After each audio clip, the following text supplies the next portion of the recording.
Swarms of bees are terrorizing New York City citizens. Who believes in ghosts and why? The creepier side to running a mortuary. And of course, bursting into flames for no reason. Get comfortable. Turn off the lights. It's Monthly Spooky.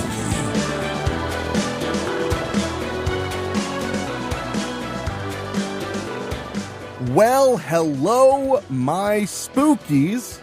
It is indeed that time of the month. It's time for a little monthly spooky. I'm, of course, your host, Henrique Couto, here with my good buddy and co-host here on Monthly Spooky, Michelle. Michelle, how are you? I don't know. I'm whatever. That's fair. I should have asked an easier question. I'm sorry. Yeah. You will always do this. Yeah. I opened too intense. Yeah. Yeah. Ask me like a math problem next time. Well, Chell, I want to ask a math problem, but immediately I know that I won't know the answer to the question. So it's not like fair, just because I could just say something. Yeah, you just say a number that sounds right, and I would be right, or I would be like, "Yay!" Well, it's like, there was a comedian who used to do a joke that said, "My friend is an idiot savant idiot."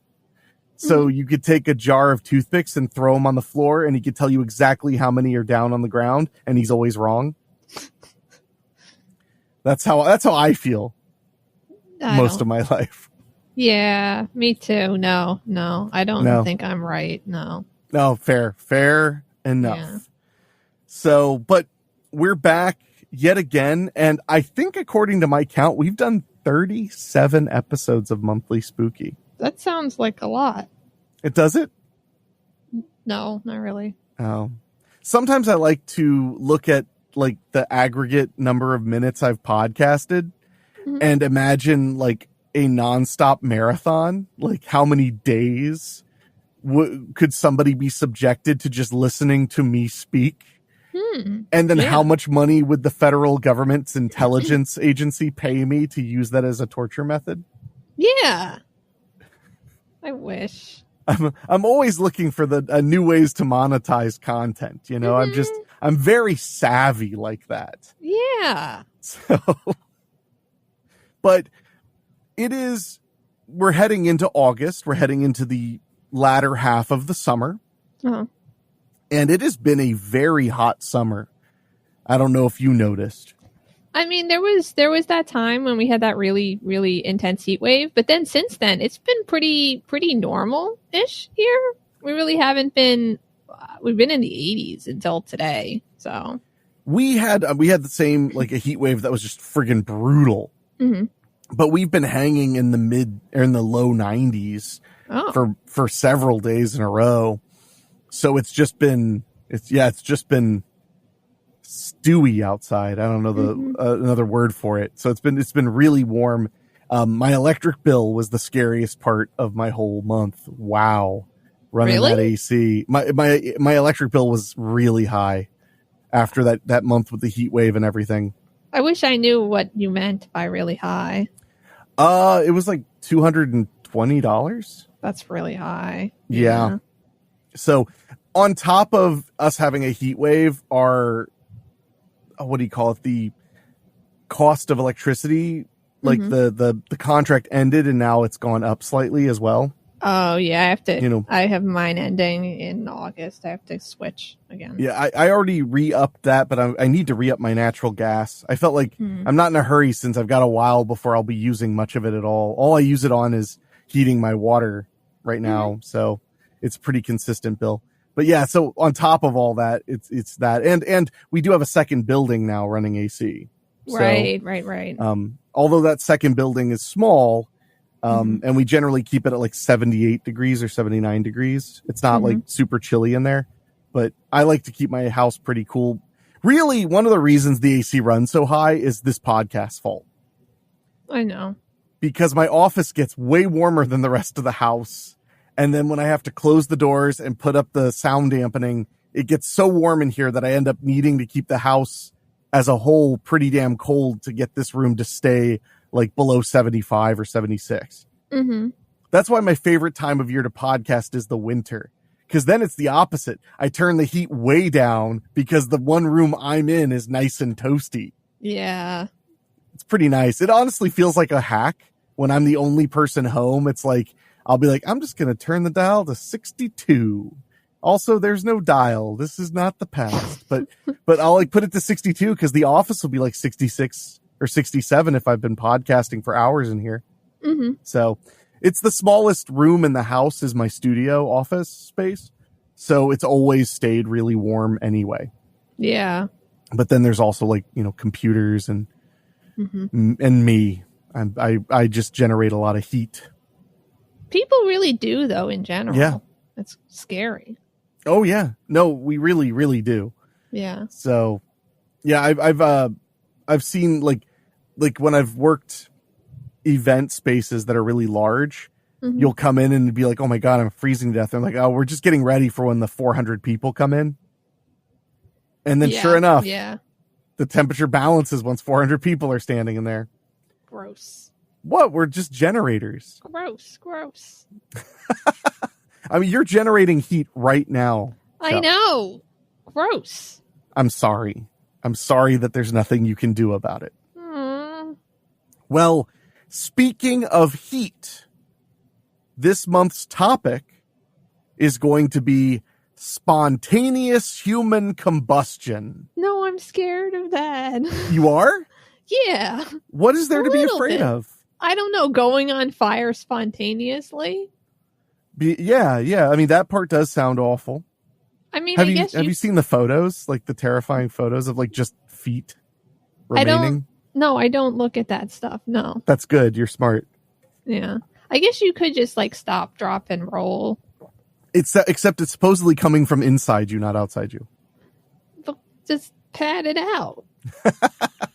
Well, if it makes you feel any better, most people are skeptical of its existence. Mm-hmm. Yeah, I do know that. Yeah. But there's a whole thing, and we'll get into it more when we dive in deep, but there's a whole thing about how human fat, all fat, liquefies when it gets really hot. Or renders. Mm-hmm. And once it renders, it becomes insanely flammable. So we're basically just giant walking candles with anxiety. Yeah. I mean, some of us will burn longer than others. I would burn substantially longer than you, but nobody's perfect. It's not that big of a deal though, because you're going to die of smoke inhalation before you burn to death. So that's true. It just leaves a really bizarre scene because it could potentially burn hot enough to burn your bones to ash. That's not great.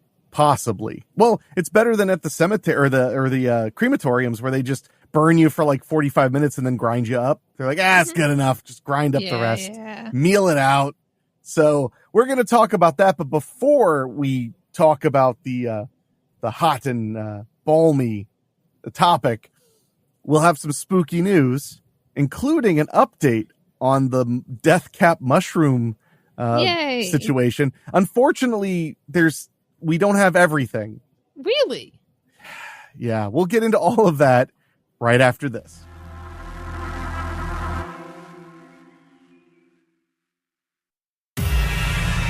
Now, as we return, I think it's about time we do not only our usual coverage of the news, but for the second time ever on the program, a news update. Yeah. So I guess it's time. Do you want to take the honors? I usually always get to do it. You want to do it? I thought you really liked to do it. I mean, I enjoy it, but that's part of friendship is I like to share things I enjoy. Oh. Do you want me to do it? Yeah, do it. We're going to do that thing with you do the news stuff and it's kind of spooky sometimes. All right. Next time I'll write you some cards. It's time for the spooky news. The spooky news. So this is an update about the Aaron Patterson court hearing about the death cap mushrooms. Mm-hmm. This was published on July 7th, so after our last episode published. And last time we were on the show, so 2 times before we covered a ton about this.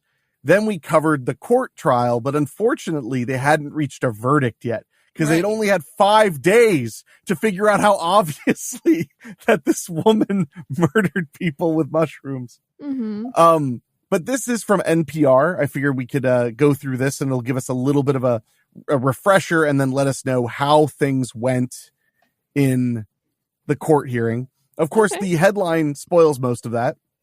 The headline is, an Australian woman is found guilty of murdering her in-laws by toxic mushrooms.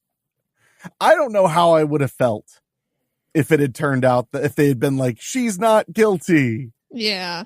There's so many ridiculous elements to this. I think when this is all done, I'm going to do like a super long, terrifying and true and like run down all of the ridiculous stuff. You should. Yeah.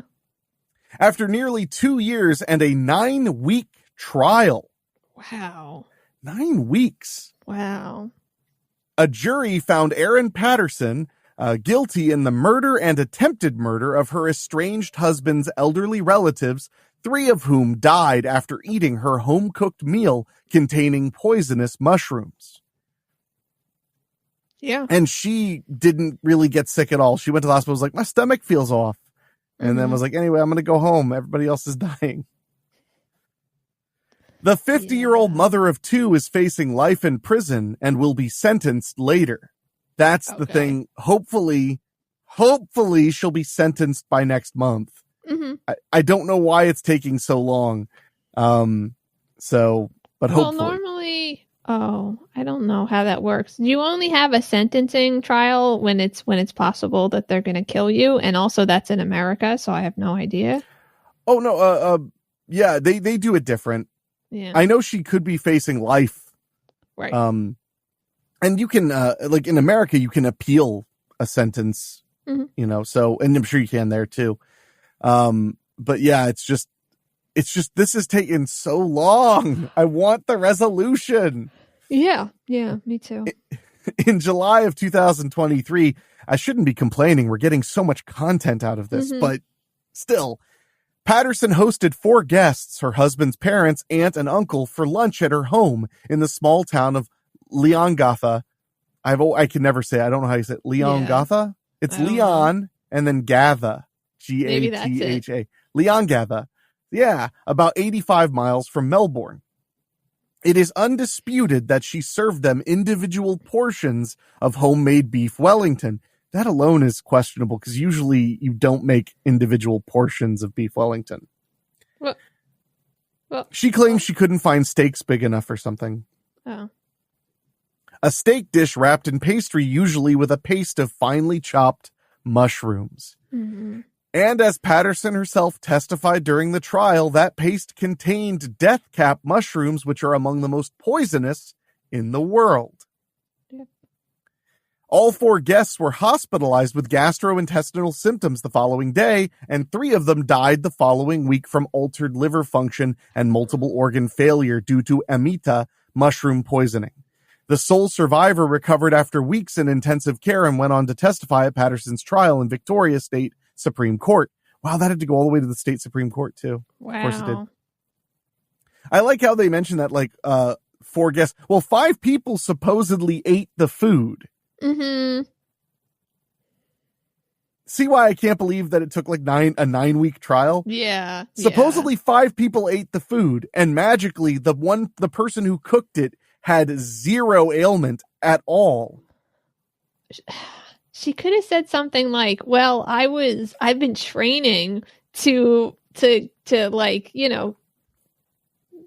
that thing where it can't. To build an immunity? Yeah. To them for a really long time. Or a tolerance or whatever, yeah. Yeah, so I ate it and I was basically okay, but it's weird that that's what I was doing, but, The trial, which lasted far longer than its expected 6 weeks, I think 6 weeks is a long time. Yeah. Featured over 50 witnesses. Wow. 8 days of Patterson's testimony. So 8 days of just her. Wow. And a series of twists and turns. The main question facing the jury, did Patterson knowingly put death cap mushrooms in the dish with the intention of killing her guests? That was I thought the main question would be like, is a beef Wellington an appropriate meal for a lunch? That's what the jury's deliberating about. That was like a backup part of it that they also rolled on. That's why it took so long. Prosecutors argued that she did so on purpose, citing financial tensions between her and her estranged husband, but stopping short of offering a motive. Patterson, who pleaded not guilty to 3 counts of murder and 1 count of attempted murder, denied that poisonings were deliberate. Throughout the trial, Patterson's lawyers argued that some foraged mushrooms made it into the dish by accident, and said she later covered up her actions, including lying to investigators about things like foraging for mushrooms, owning a food dehydrator, and becoming ill herself after the meal out of fear after her guests' deaths. Yeah. The fact that she never got ill, that should negate everything. Like, that should make it way worse that she admits, like, I had foraged mushrooms, I had lied about it. It's like, but why did you never get ill? Why did you not eat any of it? Maybe she did, but she only got the parts of the mushroom that were okay. Like, she just it was just magic. Yeah, it's just the luck of the puree. Yeah. In the days before the jury members entered sequestered deliberations, Justice Christopher Beale warned that Patterson's lies did not inherently prove her guilt. Okay. I mean, she was literally misleading an investigation. And also, fucking, like, she's like, oh, I foraged mushrooms, and maybe you just made it in there. It's like, yo, so you, who knows about mushrooms, were just keeping death cap mushrooms in your cabinet. Like, no, you weren't. Wow, you got real Jersey in that one. Sorry. No, it's good. You're just getting passionate, I guess. No, you're right, though. Well, she's claiming that she just had foraged mushrooms and that some of them must have been death caps. But she'd know because she's a mushroom forager. Like, no. Yeah. No, I'm with you. I agree. Her argument is the problem. Yeah. The judge was quoted as saying, even if you think that the alleged incriminating conduct she admits engaging in makes her look guilty, that does not necessarily mean that she is guilty, he said. But the jury was convinced of her guilt. Yeah. So, man, like, I don't want to run through the whole thing again, because we covered it pretty at length last time. Yeah. But definitely, if you didn't listen last month, check it out. We've talked at length about this, but we will bring up again. We'll next monthly spooky, hopefully, when she's been sentenced, we'll put a cap on all of this. Very nice. Thank you. You're welcome. Well, when we get back, we're going to talk about something happening on our side of the ocean, as apparently a kind of plague is hitting New York City now. Right after this.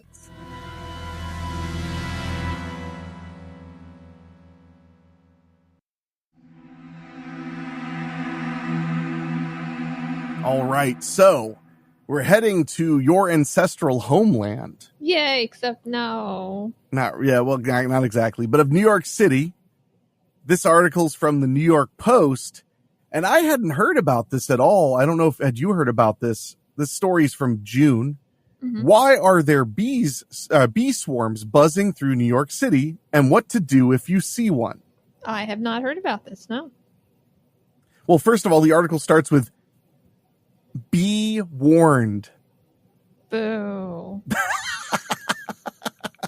Hordes of bees have been flocking to planters, trash bins, and even bicycles around Midtown Manhattan this season, according to multiple social media posts and videos capturing the, quote, biblical swarms. I hadn't heard about this at all, and there's pictures of like city bikes covered in bees. Oh, wow. That's a lot of bees. That's a lot of bees. Yeah, look at that. Look at all those bees. They look so happy. Actually, they're probably not happy if they're swarming. Oh, I think you're like, actually, they're probably not happy if they have to pay the kind of rent that's in New York City. Oh, I was Like, going to say very few people are to happy. ride one of those bikes that you got to pay. Oh, yeah. They're like, hell. Ooh, but treat. That was my desktop background. Oh. Enjoy. So, quote, "It's a fascinating and terrifying experience," said Nick Rozak, head beekeeper at the nonprofit Bee University, New York City, and Staten Island chapter president of the New York Bee Club. Imagine how exciting, for a moment. Imagine how exciting that would be. Sorry. To be the head beekeeper and of the Staten Island chapter and Staten Island chapter president of the New York Bee Club. Imagine how exciting this situation is. Really exciting, yeah. Like, you spend most of your life, I assume, alone, if you're that interested in bees. And then all of a sudden, like, the New York Post calls you and goes, hey, there are bees swarming all over New York. And you're like, oh, yes, my opinion, it's valuable. Like, I just imagine, like, if I were the Staten Island chapter president of the New York Bee Club, I'd be like, at the grocery store, and somebody would be like, excuse me, where is the detergent? And then when I turned and they saw, like, I had, like, New York Bee Club on my shirt, they'd be like, oh, never mind. And just, like, walk away. I'd be like, nobody wants to hear my opinion. Finally. Jeez. I don't mean any mean to Nick Rozak. Look, I've known some people who study bugs, and they usually have a pretty good sense of humor about how weird it is to be really into insects. So I know Nick listens to the show, so I hope he doesn't take it personal. I just think it just sounds funny to think like there's a Staten Island chapter of the New York Bee Club, that there is a New York Bee Club. So then for New York City to be like attacked by swarms of bees, it's like they finally arrived. Like part of me thinks like they'd get the call and then like they would look around the room and then like a little keypad would come out of their desk and they'd be pressing buttons and like a door would open with all these like weapons and bee suits and stuff. They'd be like, this is why we were founded in 1714. They knew this day would come. It's just funny that there's a bee club. Now, this makes me wonder, is there a Dayton, Ohio bee club? I'm sure there is, because beekeeping is a profession. So we don't have a bee club, but we have the Greater Dayton Beekeepers. Okay, so yeah. Which are a part of the Ohio State Beekeepers Association. Yeah. So pretty much the same thing. Except better. Right. Probably. I actually don't know. I know I'm allergic to bees, but I don't know if we have like great bees here. I know I've had Ohio honey and it's pretty good. Okay. I like bees. They're outside. What about when they get inside though? They don't really get inside. The wasps get inside and that's scary. Yeah. I'm very, very allergic to wasps. I have cans of wasp killer basically under every sink in my house. I'm sorry. Because if I see a wasp, it's me or them. I know. Because they're so aggressive.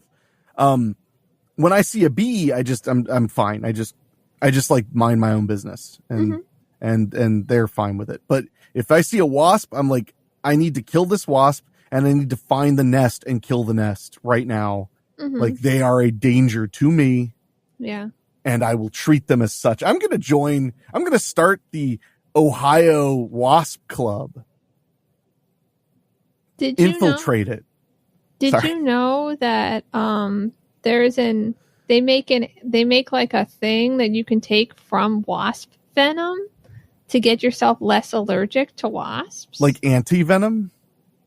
Anti-venom I believe is like something you would give afterwards. This is like kind of like allergy shots. I'm curious now. It's absolutely there are allergy shots. It's called venom immunotherapy. Yeah, that's it. Yeah. There are people who just go around and they take down the wasps and then they freeze them and then they bring them to this place in somewhere on the East Coast. I can't remember. Oregon. That's not the East Coast at all. I was wondering after you mentioned that, I was like, hey, I never thought about like, why isn't that a more popular option for people with allergies? Like, why was it never brought up to me? That's because it takes 3 to 5 years to have the effects of immunotherapy from it. Okay, I mean, I know that's a long time, but you'd still get it. That's a really long time to commit to something. To commit to something that would help you significantly? I mean, if we're going to follow the statistics, I should just stop eating red meat and go for a jog every day. Okay. I mean, if that's what you want, I was just trying to make you not get killed by wasp stings, but whatever. Well, my secret weapon is I kill them first. Yeah, it's all good until you're just like outside and you step down and you get stung by a wasp. I wear shoes. I also wear shoes. But one of them went in my sandal. Somehow. I wear shoes. I don't wear sandals. Well, when I wear Crocs, it's okay because wasps are very snobby and they've often said they would never be caught dead wearing Crocs. So I have no problem there. Okay, fine. This escalated quickly. Quote, you're standing there and there's 20 or 30,000 bees in a tornado flying through Midtown Manhattan. It's definitely going to make people pay attention. More than 200 species of bees call Gotham's trees, light poles, and buildings home. According to the city's health department, and much like their human counterparts, summer serves as a peak time for them to find a new home and food sources, resulting in swarms. Wow, there's a video. I don't think you'd be able to see it very well from there, but it's like just they're swarming like crazy. Yeah, I can't really all over the bus and stuff. Yeah, it's kind of hard to see them because they're so small. Yeah. A colony of thousands of bees may form a swarm when it is time to leave their hive and form a new one. Mm-hmm. According to the city website, adding that bee swarms may land on a, quote, stationary object in the process. Okay. But Rozak asserts the bees aren't setting up a new home on bicycles or traffic lights, and worker bees are just, quote, hanging out and waiting for further instructions, while scout bees are actively looking for more hospitable spots for a permanent hive. I don't know if I believe what Big B is telling us about this right now. I think this is a scheme to get us to buy more immunotherapy and bee stuff. I mean, considering no one brought that up at all, Yet, the article's not over. Oh, fine. Yeah, but we're going to take a quick break, and then we're going to get to the bottom of this obvious conspiracy theory right after this.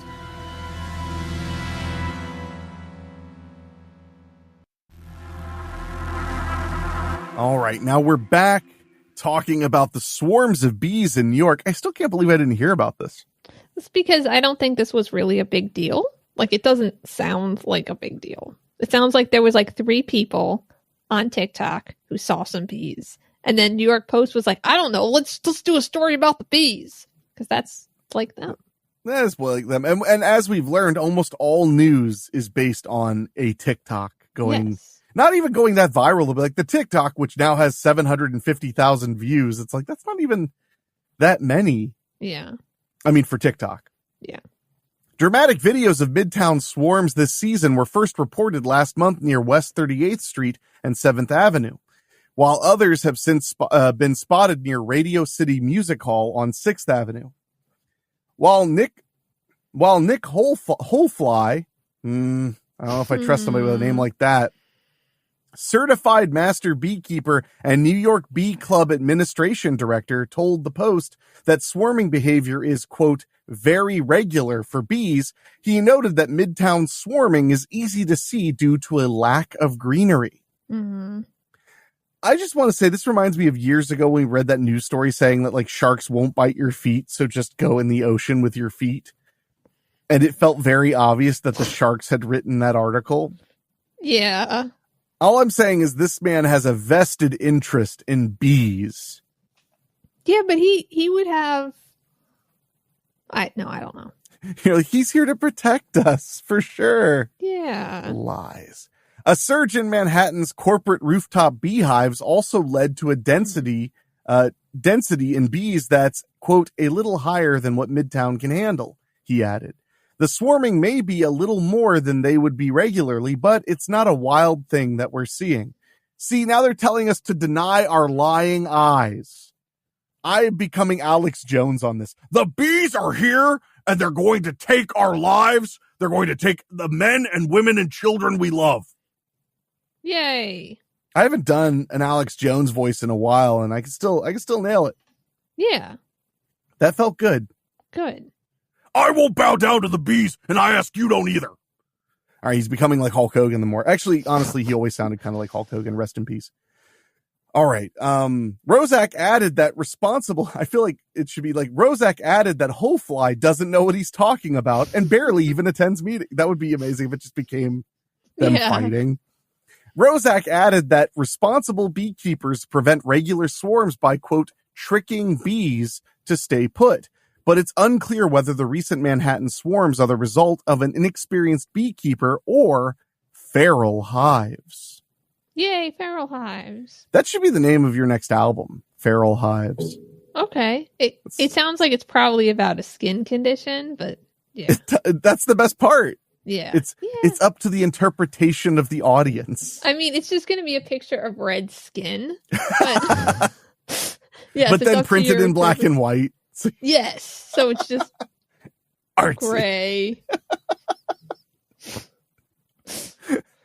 Quote, as an urban beekeeper, it's part of our responsibility to actually prevent swarming, he said. So it's their fault. Well, I knew it. I mean, yes. Quote, it's healthy for the bee to do that, but in an urban setting, we try our best to prevent it. Now they're giving us advice on what to do if you see a bee swarm. New Yorkers witnessing a bee swarm on city property are urged to call 911, according to the health department. So everything we just read, but then it's like the health department said call 911. Don't they have other things they got to do? I guess not. No, they don't do that anymore. No. The city retains a, quote, bee cop to handle swarms, Hofly said, who in turn keeps a short list of other beekeepers for backup. just a guy just shows up knocking on a beehive, and the bees are like, do you have a warrant? That's how their voices have to sound. The NYPD's bite-sized beekeeping unit responded to dozens of swarm and hive removal requests in the boroughs between 2019 and 2024. Hobbyist beekeepers will also oftentimes catch wind and flock to the scene at no cost for the chance to haul a swarm away. Mm-hmm. Hofly says, yeah, you can make money off of a beehive. Or you're just weird and you like bees. Well, maybe you're a beekeeper and you're going to make money. Yeah. That's what I said. I said making money off them is great. It would be if you were like, I just want to keep bees for the sake of it. That's what I'm like. Cool. No. So you might want to keep them. Hofly said some will haul them away for free, while other beekeepers and pest control companies will charge a fee. Quote, most of the swarms that you're seeing on social media are getting picked up by local beekeepers, Hofly explained. It really depends on who's available and how much of a nuisance the swarm is. So see, I'm getting mixed signals because you were like, see, so it's nothing. And then it's like call 911 when you see one. Mm-hmm. But maybe it's call 911 so we can come get the bees. So we have them now because we want because them. They're dangerous. Yeah, because they're dangerous. She made air quotes. Rozak asserts that bee swarms are not dangerous and the bees are, quote, extremely docile. When they're in a swarm because they're not protecting babies' food or shelter.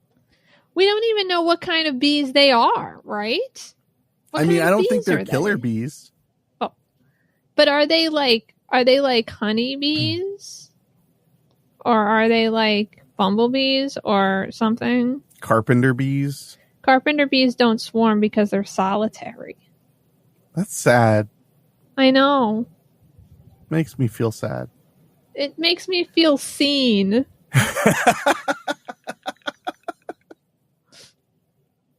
Quote, it looks terrifying, but you could literally just stand in the middle, he said. Unless, of course, you're allergic. That doesn't make it sound safe at all. What? It sounds safe. You can stand in the middle. But by saying unless you're allergic means because you will get stung some then. Well, I think it's more like it's possible. So you wouldn't want to do that if you're allergic because, at the 1% chance they sting, you'll die.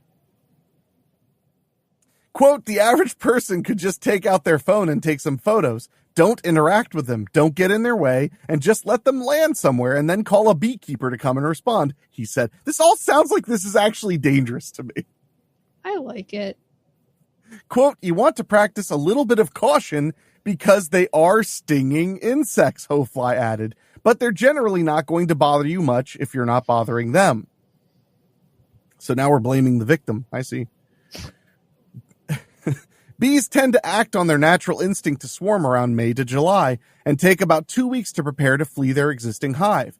Once bees start to swarm, they could be in and around a stationary object for between a few hours to as long as several days. Wow. Usually they're not there for more than a week, Hofly said. However, there is the odd swarm that decides to set up shop right where they're sitting.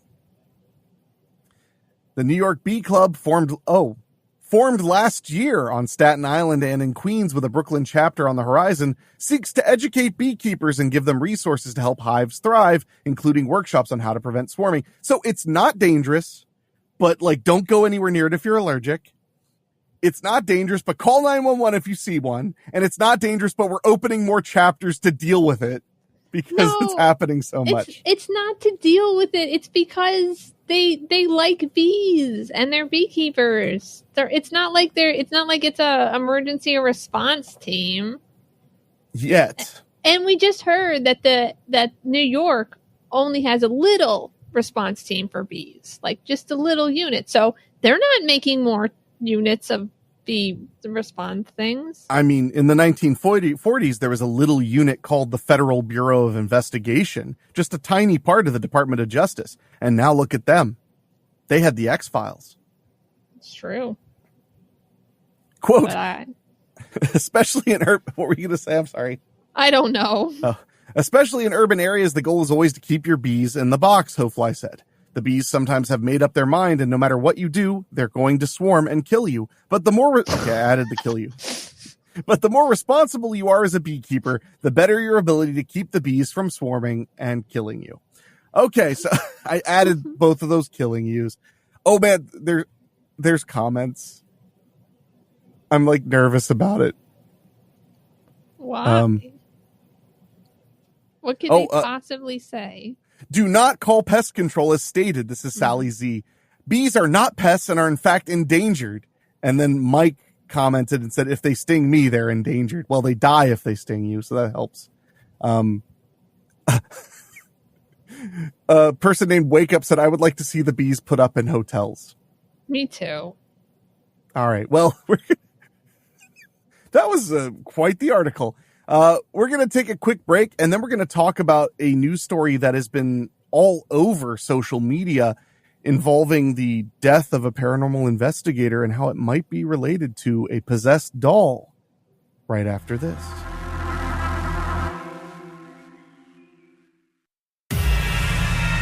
We're back, and we're going to talk a little bit about a haunted doll that's pretty famous due to films and books and things like that, known as Annabelle. I'm going to guess, Chell, you haven't seen the Annabelle movies. No, I haven't. The 2 Annabelle movies. Have you seen any of those, the movies featuring the fake Warrens? I mean, not the real Warrens that are fake, but the pretend Warrens. I think I saw one, but I don't know which one it was. The Conjuring, I believe, is there. Yeah, that's the one. Those are fun movies. I actually kind of want to revisit them. Do what? I thought it was fine, I think. Harsh.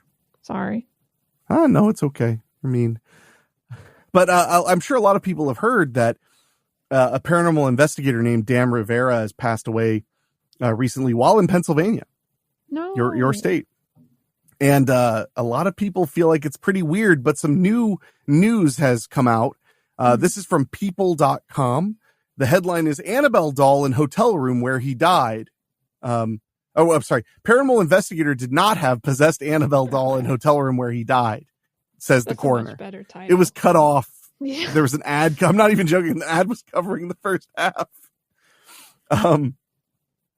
So, no, the allegedly possessed Annabelle doll was not in the hotel room where paranormal investigator Dan Rivera died earlier this week, according to a Pennsylvania coroner.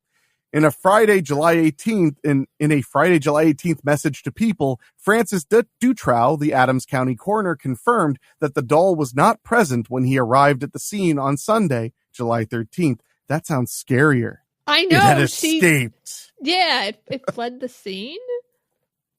When authorities were notified of Rivera's death, Dutrow went on to note that the doll had not been in the hotel room at all. Oh. Rivera, a lead investigator for the Connecticut-based New England Society for Psychic Research, was in Gettysburg, Pennsylvania last weekend with Annabelle as part of the Devils on the Run tour when he died at age 54. Oh. Young to be passing away, and they haven't released a cause of death yet. Oh. The Pennsylvania State Police shared a report on Wednesday, July 16th, detailing what happened. Quote, members from PSP Gettysburg responded to a hotel in Straban Township? Maybe Straban? Adams County for a report of a deceased man, officials said. The descendant was discovered in his hotel room by workers. Nothing unusual or suspicious was observed at the scene, the agency added. His cause of death is pending. Dutrow earlier told People that Rivera had been with colleagues on Sunday morning, but said he was feeling sick and was going back to his room. Oh. It's unclear what Rivera may have been ill with, and further information is pending his autopsy, autopsy results, which are expected in about 8 to 10 weeks. Wow. I feel like in movies they do it in like 6 minutes, but I guess that it could be possible the movie lied. I just assumed they were like really backed up with cases, so it's like eventually from all the people dying of bee stings. Yeah. No, that's a different state. No one's okay. there. According to the New England Society for Psychic Research's website, Annabelle's origin goes back to 1968 when a student nurse was gifted the doll and brought it to the home where she lived with her roommate. Quote, almost immediately, the roommates noticed strange occurrences with the doll, and they were introduced to a medium who told them the doll was inhabited by the spirit of a young girl named Annabelle, the organization wrote. The two roommates tried to accept the doll's spirit and please it, only to have it reciprocate maliciousness and violent intent. Oh, no. How do you please a doll? I mean, like it likes Burger King, so you go to BK for it, or what is this? I mean, I think poorly is what happened. I guess the problem is that we don't know how. Exactly. Or especially them. They didn't know how. The society added that its founders, paranormal investigators Ed and Lorraine Warren, were called in and determined that Annabelle was, quote, demonically possessed. Dun, dun, dun. Yay. I do wonder, I'm not a fan of Ed and Lorraine Warren. They were frauds. You already said that. I'm saying it again. It's worth repeating a good idea. But I'm going to do a really big, terrifying and true where I go through like all of the claims against them. I'm really looking forward to it. Yeah.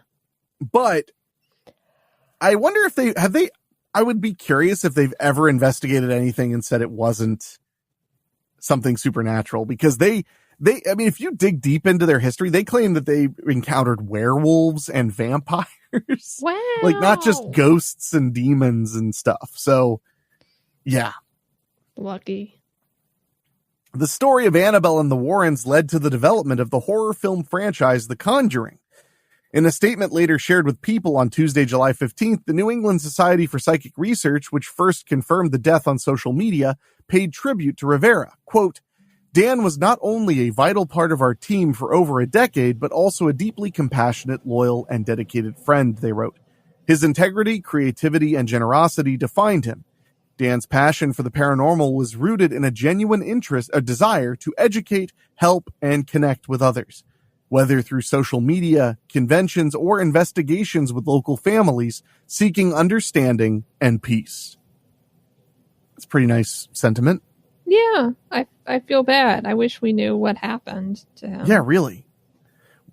Quote, we understand that Dan's work inspired fascination and curiosity for many, but above all, he was a father, devoted husband and loyal friend, someone who meant the world to those closest to him, the statement added. According to a Facebook post by Ryan Buell, the host of A&E's Paranormal State, Rivera was also an Army veteran and is survived by his wife and children. Did they just say Paranormal State? Mm-hmm. Does that exist anymore? I don't know. I haven't seen Paranormal State in like 15 years. I'm sorry. What, are you mad at me? I feel like, did I do something? No, I'm mad because I really liked that show. One time people thought that there was a ghost in their house and they really almost died of carbon monoxide poisoning. Oh. They saved their lives. I'm glad. Me too. Okay, I'll check if Paranormal State is still on the air, and then we got to take a break. No, it's okay. You don't have to look. Well, it's too late now. You already hurt my feelings. No, it was canceled in 2011. See? It's weird to say that he's the host of it if it's like not been a show for over 10 years. Well, it's not like they removed him from it afterward. Yeah. Well, we'll take a break, and we'll be back with a story about, well, who's more likely to believe in ghosts in the United States of America after this.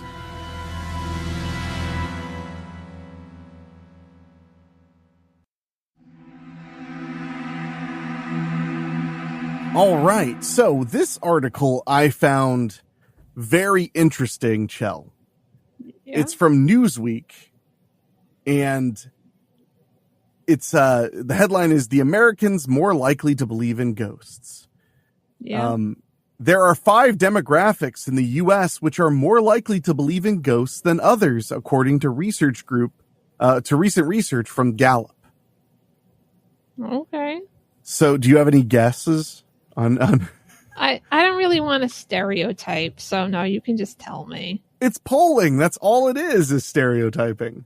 That's the best part of it. Yeah. You can get away with it when it's a poll. I guess. Paranormal belief, whether it's ghosts or spiritual healing, has long been a societal and cultural fascination, from paranormal investigator TV shows to fictionalized horror movies and franchises. Gallup's poll found that Americans are mostly skeptical about paranormal phenomenon, but certain demographics are more likely to believe than others. Do you want to guess? But I was going to say you could guess, but I think you're looking at it. I am. Yeah, I can't really... I mean, I know what the top one is, but I don't really want to say it. Oh, now you have to. Because you just set it up like that. No.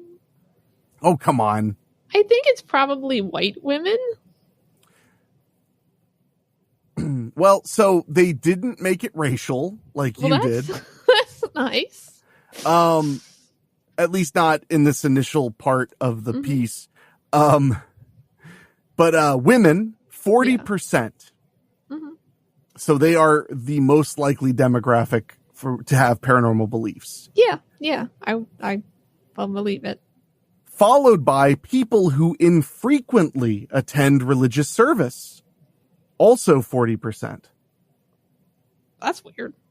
Yeah, I would agree. College non-graduates, 38%. Okay. Political moderates, 37%. Wow. And then finally, liberals, 35%. Okay. These groups are all more likely to be open to belief than men, 28%, conservatives, 28%, college graduates, 28%, and weekly churchgoers, 22%. Wow. You know what's weird, though? Is this mentions that Americans are mostly skeptical, but it really is the most literal definition of the word for mostly. Because right here it says overall 48% of American adults believe in psychic or spiritual healing, while 39% express a belief in ghosts. It's a lot of people. Yeah, it is. I used to always joke that when I would watch movies and stuff and you'd have all the skeptics saying like, but there are no such thing as ghosts. I'm like, I almost never meet anybody who says there's no such thing as ghosts. Like most people I know at least have some like mild belief in ghosts. And some of that's because I'm around women apparently, but like Peter Dendel, an American folklorist and professor in English at Penn State, told Newsweek via email, quote, "There are many psychological reasons people hold paranormal beliefs, such as gaining a sense of control over situations in which they are vulnerable, populating a world with magic and meaning, connecting with the past or future, and reinforcing community among others who also believe. There are also cognitive explanations that map onto this as a separate layer of analysis, including mistrust of institutional authority and deficiencies in properly evaluating popular media, such as TV shows or websites." That's a lot of mean things to say about women. Yeah, did he just basically say girls go to Jupiter to get more stupider? Because that's like what I heard. I mean, it didn't rhyme, but yeah. It wasn't as eloquently put Yeah. as the nursery rhyme.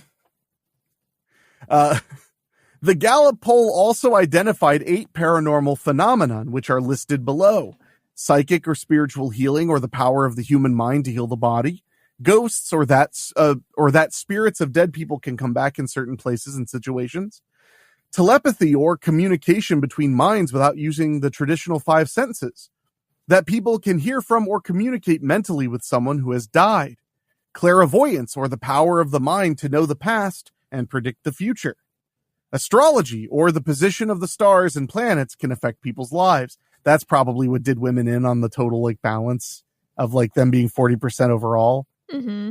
Women like their astrology. What? I don't know. I mean, I know you don't believe in astrology. I do not believe in astrology. So, but I know a lot of people who like astrology, or as I call it, sky racism. Reincarnation, that is, the rebirth of the soul in a new body after death. And then, I love this last one. The last one is just witches. There's no further explanation either. Like, all the other ones have, like, the secondary thing. Just says witches. And that could open a lot of people up to being like, well, I mean, I guess there's witches. I don't know that they do anything, but I guess there's witches. It's years ago, The Onion used to do these articles where they would do lists that would be like hyper detailed, like comedy lists. And one of the things they kept doing this over would just be killer bees and no explanation of why it was in there or anything. It would just say killer bees. And I used to always laugh at that. They also used to put TV's Alan Alda in like slideshows of like, but it would be stuff like, you know, best sandwiches to eat when you're depressed. And it would be like turkey, ham. And then it was like TV legend Alan Alda and just the same photo of him every time. I used to read because I hated my boss. So at my old job, I used to read The Onion all the time online. And we used to like look forward to every time there was a slideshow, be like, come on, Alan Alda. Like we were always hoping for Alan Alda to pop up. Aww. The Gallup poll then asked Americans about their belief in each of these individual Newsweek, get your stuff together. About their belief in each of these individual phenomena. The percentage of people who responded to the Gallup poll that they believed in those 7 identified phenomena for each category in chronological order are 48% to psychics, 39% to ghosts, 29% to telepathy, 27% to people being able to communicate with the dead, 27% to clairvoyance, 26% to astrology. Oh, I'm surprised astrology is so low. 25% to reincarnation. 25% to astrology, 24% to reincarnation, and 24% to witches. Now, that's just witches. I can't get over that. The percentage of people who responded to the Gallup poll that they were not sure about the 7 identified phenomena for each category in chronological order is as follows. 19% psychics, 19% ghosts, 21% telepathy, 22% people can hear and communicate with the dead, 23% clairvoyance, 19% astrology, 25% reincarnation, and 15% witches. Yay. Oh boy. The percentage of people who respond to the Gallup poll that they do not believe in the 7 identified phenomena for each category is as follows. 32% psychics. So 32% of people just don't believe in psychics at all. 42% ghosts, 28% telepathy, 49% that people can hear from or communicate with the dead, 50% clairvoyance, 55% astrology. Wow, astrology is actually really unpopular. Yeah. 50% reincarnation, and 60% witches. Wow. Wow, Poor so witches. that's the most people disbelieve in is witches out of all of that. Yeah. Wow. Maybe it's because they didn't define it very well. Yeah. Just like, okay, sure. Witches. Well, we'll dive into more of their findings right after this.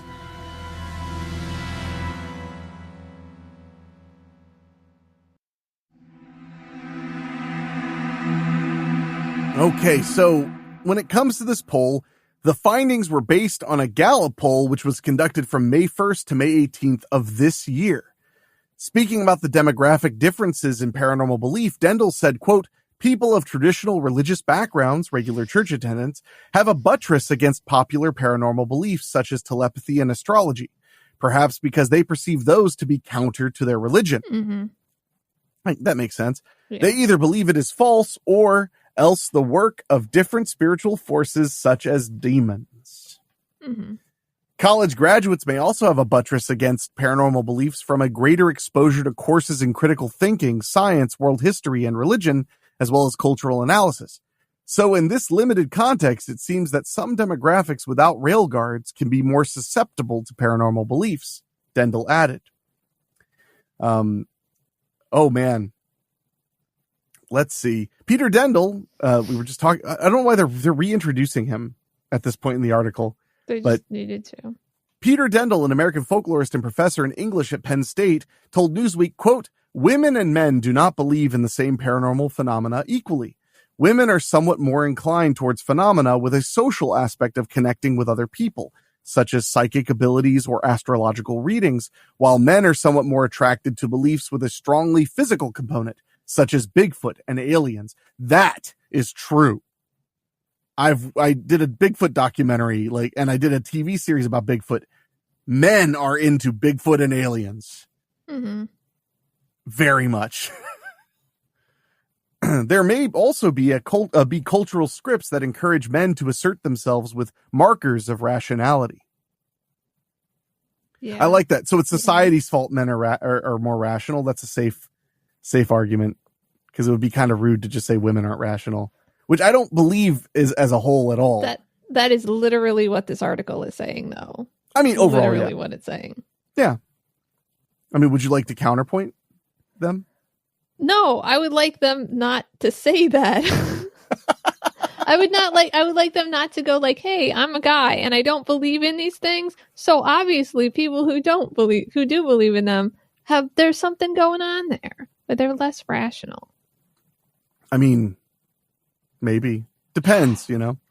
There's an anime about this, but I'll tell you that afterward. Oh gosh. Talking. That's fair enough. It makes me think of that Simpsons episode where Marge Simpson was like, well, that's true, but he didn't have to say it like that.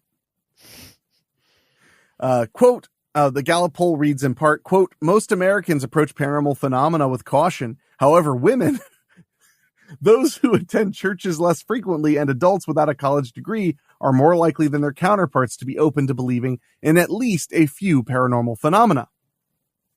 Meanwhile, religious attendance is the most associated with skepticism. That's wild that religious attendance is more associated with skepticism than college education. I mean, it makes sense to me, though, right? Because we were just talking about it being counter to teachings. So, and they have another belief that's filling in that spot. So, I just think that's I think that actually that's the most interesting element of the finding rather than just picking on women. Yeah, I think that none of it's very interesting because it's not, I just don't, I mean, I think it's interesting, like categorically, like how much people believe in which things and witches. But besides that, Well, want me to look at the comments section? I'm kidding. It's empty. But this is one last thing worth mentioning. Gallup took similar surveys in 1994, 2001, and 2025. Mm-hmm. This poll stated that Americans' belief in the paranormal phenomena remains largely unchanged. That's interesting. That is really interesting. You'd Yeah. think it would change and shift in major ways, especially since 1994. But it hasn't, so that's good. I would assume that, the post-Terminator 2 world is just better in general. So there you have it. But So, there's an anime that starts off with like a Dandadan, where there's the two main characters. One of them believes in aliens and doesn't believe in ghosts, and the other one believes in ghosts and doesn't believe in aliens. So like they do like a challenge. Like one of them's like, okay, you don't believe in ghosts, go in the really scary tunnel and I'm going to show you there's ghosts. And the other person's like, okay, go in this building that like normally like there's UFOs that fly overhead, and it turns out everything's real. So yeah. That just made me think of, there was a script I was working on when I was first getting started in making movies. And it was called, well, it was a sequel to Marty Jenkins and the Vampire Bitches, which was my first feature. And it was called Marty Jenkins and the Wolfman from Outer Space. Mm-hmm. And the reason I thought it was so funny for so many years was because the concept was that an alien, like a cheesy, like alien just lands on Earth and says like, I'm going to inspect and understand the human condition and blah, blah, blah. And then all of a sudden, like a bush starts shaking. He's like, what is that over there? So the idea was that an alien gets bit by a werewolf and becomes the Wolfman from Outer Space. And I just thought that was especially at 19 years old, I just thought that was the funniest thing. Yeah. The Wolfman from Outer Space. But speaking of animals, what? This article is from Huffington Post. North Dakota's fourth largest city overrun by ground squirrels. Really? Yes.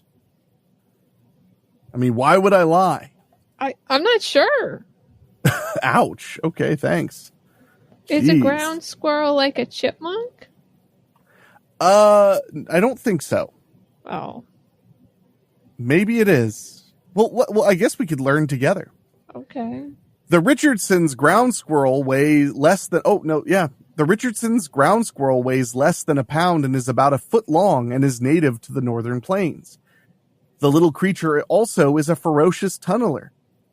And it's exasperating the people of Minot, North Dakota, where it's burrowing everywhere from vacant lots to the middle of town and growing more plentiful over the past 2 decades.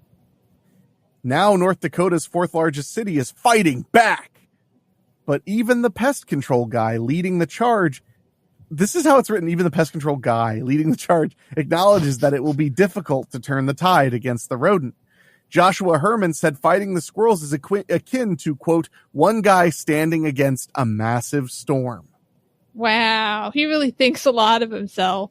Yeah, this guy I like. This guy I'm with. The bee guys, not so much. Yeah. If I'm trapping but my neighbor isn't, well then, we're really not going to get anywhere with it long term, Herman said. Ground squirrels have been an issue in Minot, a city of nearly 50,000 people, for at least 20 years. But the problem has dramatically worsened in the last few, said Minot Street Department Superintendent Kevin Brayton. It's unclear how many of the squirrels live in Minot, but it likely nears or even exceeds the city's population. That makes sense. Quote, gosh, there's got to be tens of thousands of them in the area, Herman said. Wow. Gosh. We're going to take a quick break, and then we'll see how Minot is handling this right after this break.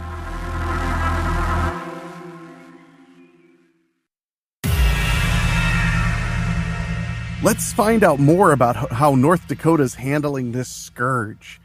Officials in the city, a green spot along the winding Cyrus River, surrounded by farmland and grassy prairie, know they can't get rid of the squirrels, but hope to simply get the rodent numbers down. Quote, I don't see the population ever going to zero, Brayton said. I mean, it's almost impossible by the numbers that we have. I think that they have a lobbying organization by how their politician is talking about it.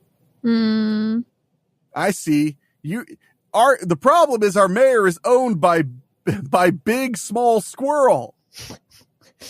Yeah. Wake up, people. I mean, they may be paying taxes. We don't know. I mean, or just direct bribes.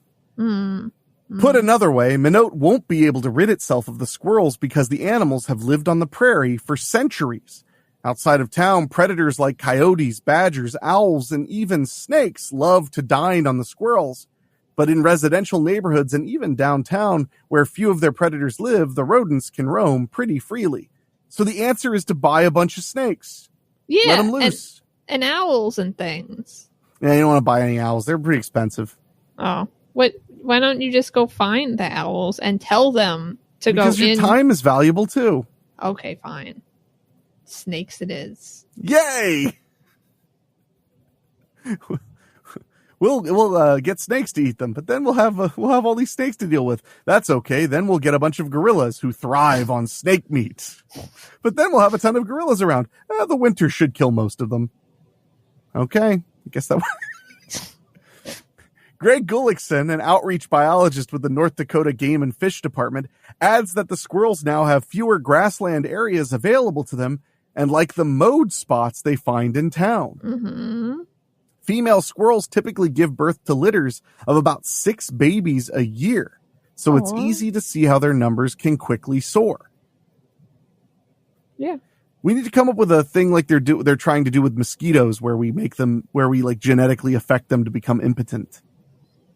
Oh. Then we'll kill them all. Yeah, no, you're right. The mosquitoes can all die, but not these guys. No, they live there. Herman said he kills 3,500 to 5,000 of them a year. What? That's a lot. Primarily by putting snares and carbon monoxide into the holes and using an air rifle. Oh my God. Quote, I've had calls downtown, calls in the mall, along the highways, here at the airport, really every part of the city I've done trapping for ground squirrels here in Minot. Herman said as he checked his traps along an apartment building and shoveled dirt over holes. Herman says they damage driveways, sidewalks, and lawns, create tripping hazards with their holes, and can harbor disease from fleas.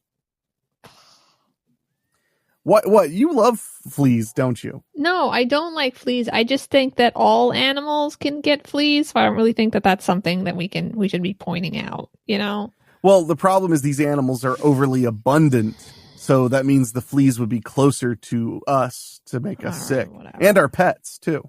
Mm-hmm.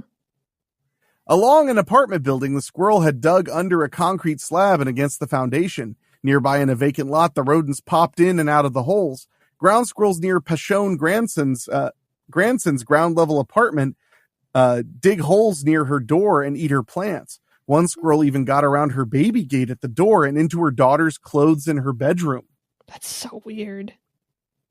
Quote, it was a little scary. You don't know what disease they carry. They're dirty. I have a young daughter. I didn't know if it was going to bite her, Granson said. See, this does sound like a bit of a scourge. I don't know. Calling them like dirty and all that stuff, they're like little animals, like squirrels and like chipmunks. They're not going to attack you. They're scared of you. They just want to play in your clothes. Right. Just like the bees.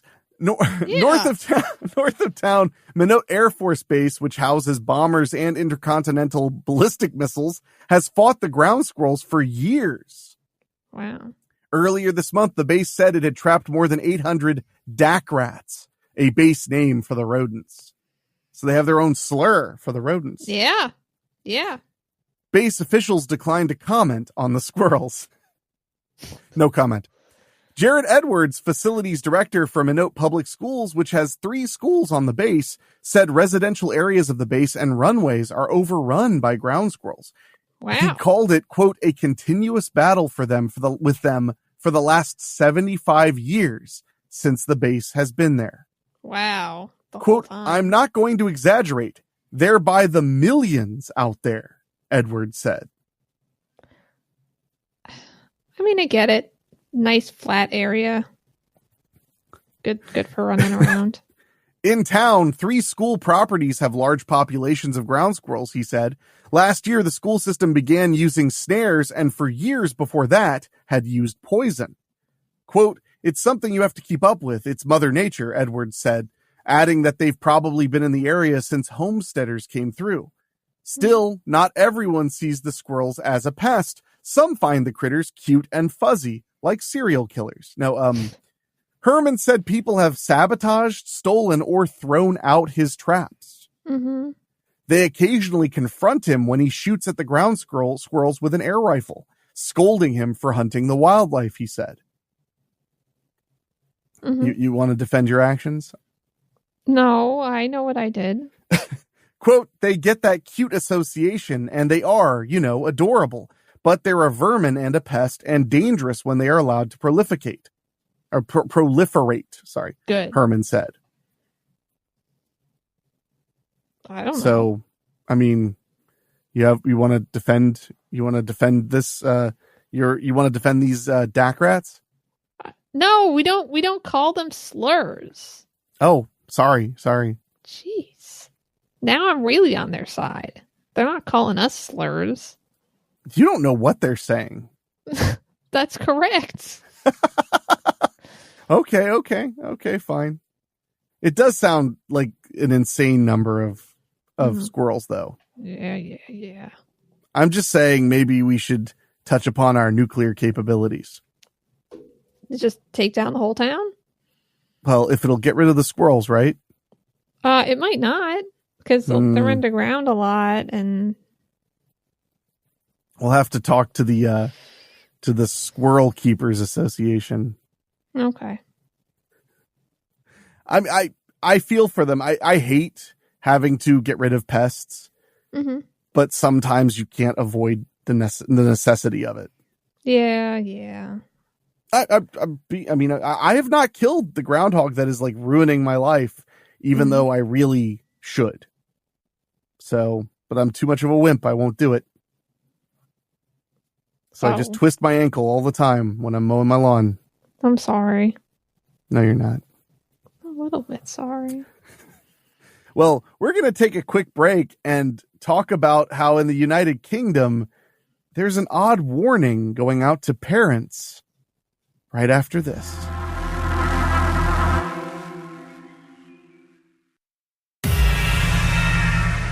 All right, we're back. And this article, the headline made me uncomfortable. Okay. So I'm excited to read it with you because it just gave me like this feeling like a horror movie. This is, of course, from mirror.co.uk. It's the first one today? Yeah, we've leaned off them a little bit. Oh. Don't worry, they'll be back. They always come back. But this headline, warning for UK parents with kids having nightmares to, quote, act differently. What? I know. Children often do quirky things, especially when they're little. But does your child's behavior ever seem strange or even unsettling to you? If this sounds familiar, one of the explanations could be that your youngster has gifts that are out of the ordinary. Or maybe they're just weird. Were you a gifted child? No. Damn, must be nice. No, it was not nice. Not being gifted? Yeah. I mean, like you weren't labeled as gifted? Yes. I wasn't labeled as gifted. I was in remedial classes. Really? We talked about this. Yeah. I probably forgot it because it doesn't make any sense to me because you're smart. It was like specifically for reading and stuff. I just can't read. I'm pretty sure you can read. I mean, I guess I can read now, but I couldn't read for a really long time, so. Oh, okay. Yeah, I was not a gifted kid at all. I was in some gifted classes. I know. And I dropped out of school, so there you go. Yeah, you win. I was explaining to a friend who was homeschooled the other day how gifted things work because she was like, "Oh yeah, is it hard for gifted kids?" And I was like, most of them no, because a lot of people end up leaving the gifted programs at some point. Like, I remember when like a ton of us were in there in like third grade, and by like 7th or 8th grade, most of us were not in the gifted programs anymore. Like, we just got stupid, I guess. We were just dumb. They were just like, "Oh, on second thought, you're a hand worker." And I was like, "Oh, okay." Anyway, quote, Psychic children are deep thinkers, and people often comment that they are in their own little world, alleges Cassandra Eason, author of The Psychic Power of Children and a person who'd never heard of imagination. Oh, Apparently. I added the last part, but... Yeah. Quote, suffering from nightmares is another telltale sign they're... This is about to piss me off. Telltale sign they're picking up on energies around them. Some children also see or hear spirits and may not want to sleep in a particular room or visit a certain place. Mm-hmm. This really pisses me off because if a kid is having night terrors, severe nightmares, sleep paralysis stuff, hearing it might be real is not the thing to tell them. No, it's not. I'm sorry. That really makes me mad. I had a friend years ago who she would get that feeling of like weight on your chest while she was sleeping. Mm-hmm. And her mother was like kind of cuckoo bananas. And she told her like, that's a spirit like sitting on your chest. Like, don't let it do that to you. Like you could die. And she was terrified for like her entire childhood. Jeez. Instead of just saying like, that's an experience some people have when they sleep, you're fine. Mm-hmm. You know, when a child has a horrible nightmare, you don't sit down with them and go, well, it might be real. Mm-hmm. No, you tell them it wasn't real because it was a friggin' nightmare. I mean, there is a small percentage of people who this is going to destroy because nobody believes them. But Yay. For the most part, anything that you have in your dreams is not real. It's your dreams. Your brain's doing stuff. Yeah. And you should just sit down with your kid and say, hey, this is just how brains work. We don't know why. And it's kind of scary that we don't understand it, but it's not going to get you. It is wild how little we understand about dreams. Yeah. Over the years, Cassandra, a psychic and self-described witch from the Isle of Wight, which means most people don't believe in her. Yeah. Self-described witch and me described reckless idiot, just for legal purposes. So it's understand like I described her as a reckless idiot. Mm-hmm. Has been contacted via her website and social media by hundreds of parents worried about their child's unusual abilities. This also makes me mad because parents are some of the most desperate people to do right by their children and to take any chance or listen to any advice if it means they could do a better job at being a parent. Yeah. So I feel like parents are on par with people who've lost a loved one and get desperate to like to believe they're somewhere else or to figure out how to move on or whatever. Okay. Yeah. You know, and it's not their fault. Like their intentions are good. You know, if you lose someone you love, or if you're a parent who's worried you're not a good enough parent, that's because you want to do well by those you love. Yeah.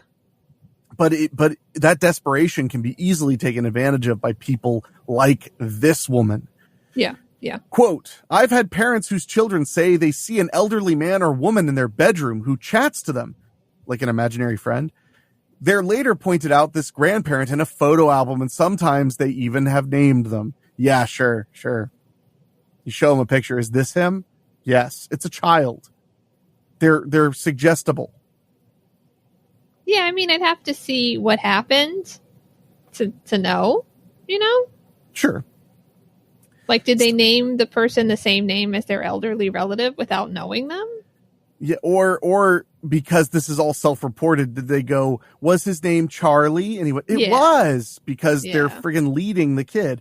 Sorry, like I get annoyed enough when people are ripping people off and lying and all this crap, but I get really mad when you're A, taking advantage of people who are desperate, and B, harming children potentially. Yeah. Yeah, you seem to not like that. I don't know what your deal is, honestly. Well, and I get that people will be like, what's the harm? There is a potential harm. No. Well, no. I mean, they're just kids. But it's not just about that. When you encourage someone to believe a fake worldview, you open the possibility that they'll be taken advantage of by even more dangerous actors. You run the risk of them believing in faith healers and not getting treated for illnesses. There's all kinds of possibilities when you don't teach people, especially children, any critical thinking, or when you teach people that critical thinking is harmful because it told them to not believe in this stuff. Mm-hmm. And I know that those are extreme cases, but yes, but like people do die because they believe in hokum, and it leads them to believe in more hokum, and some hokum is astrology, and some hokum is drink the extract from a peach pit to cure your cancer. Oh, well, it'll kill you because it's literally poison.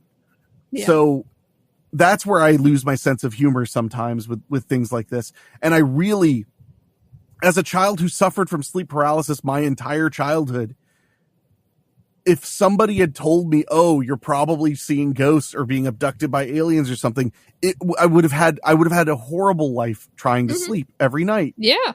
Yeah. So now I'm angry about it, and we need to take a break so that I can take a sip of water and regain my fun, carefree composure, because we still eventually, we need to try to finish this article, although it's making me very angry. You know what? I don't know. I think we're going to end this article. This is stupid. Okay. I thought this was going to be a little bit more exciting. But I don't want to promote this woman's book. It mentions her book like 8 times. Wow. So love you guys that listen to the show. I think you'll understand I got pretty angry. So I have my reasons, but when we get back, we're going to go back to mirror.co.uk for something that they're good for, which is a funeral director describing some chilling experiences he's had at work. Right after this.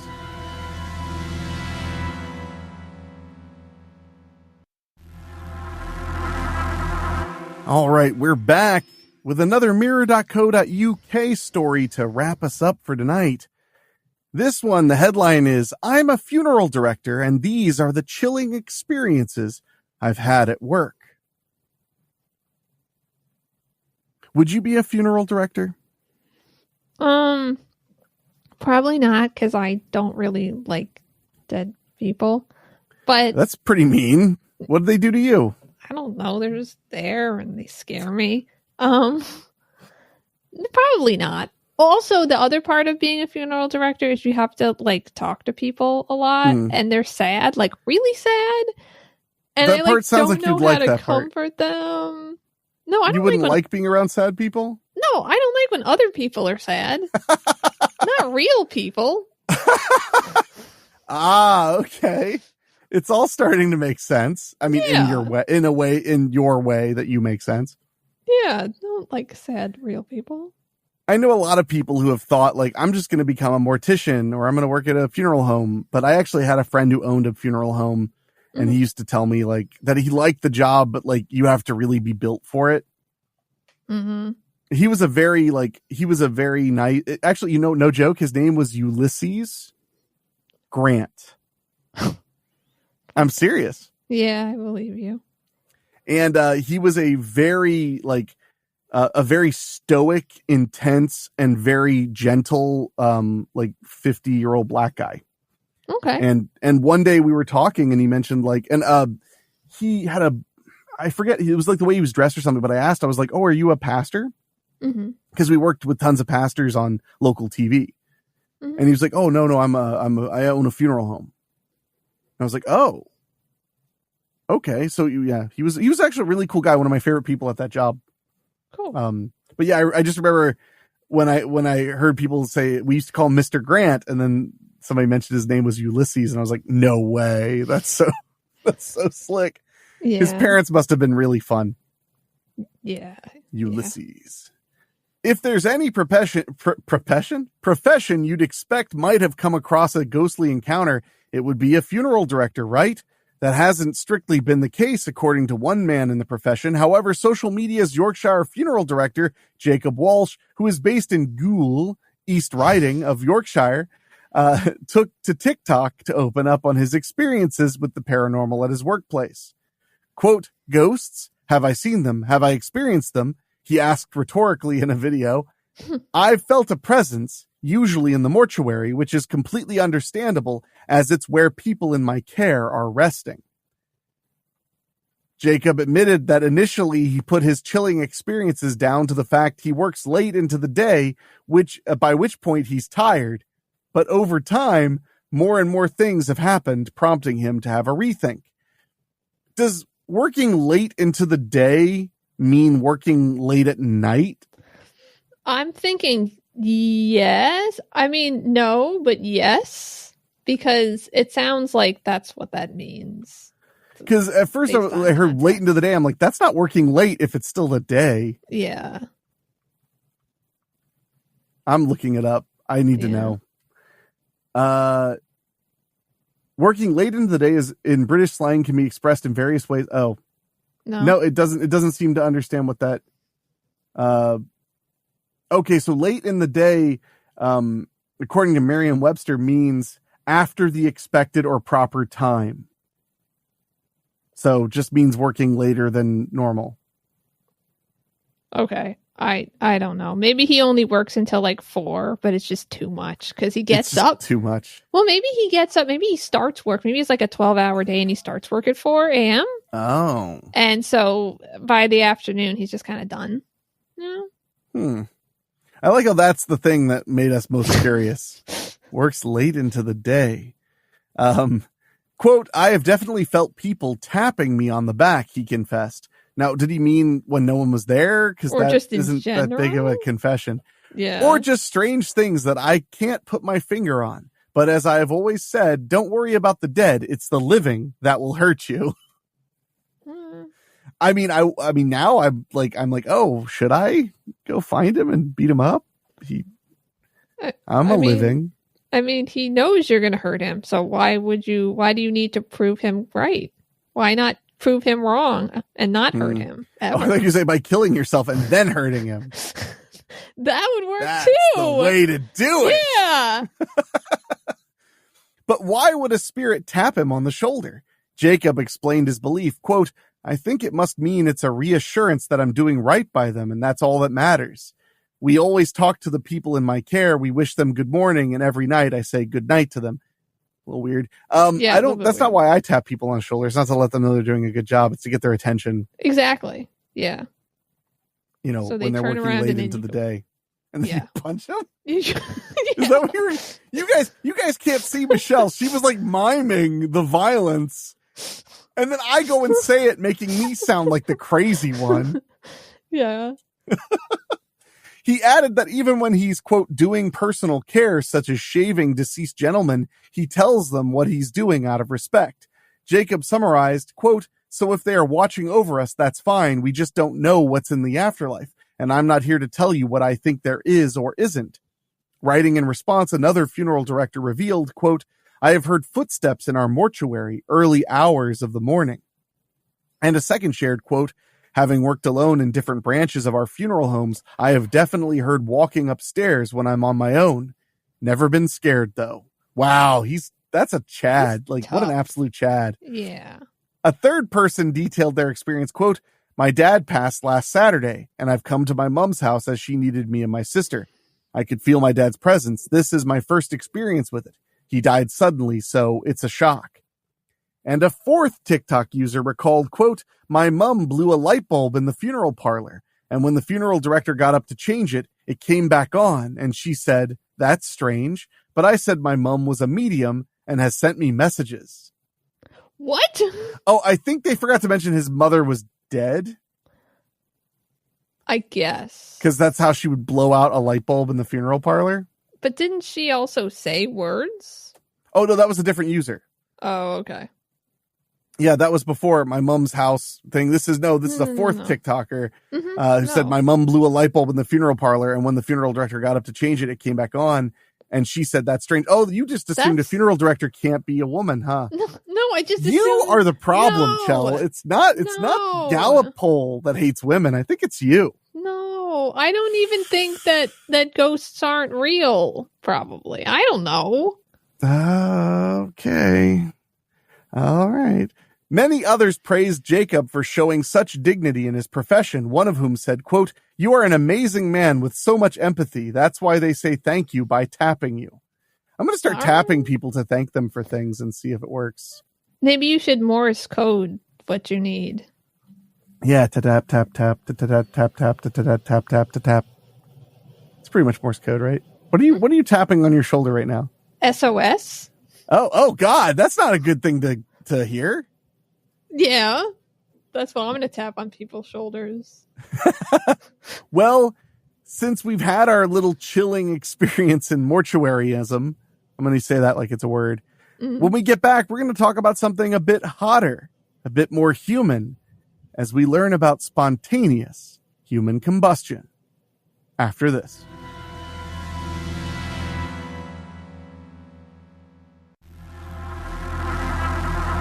Michelle.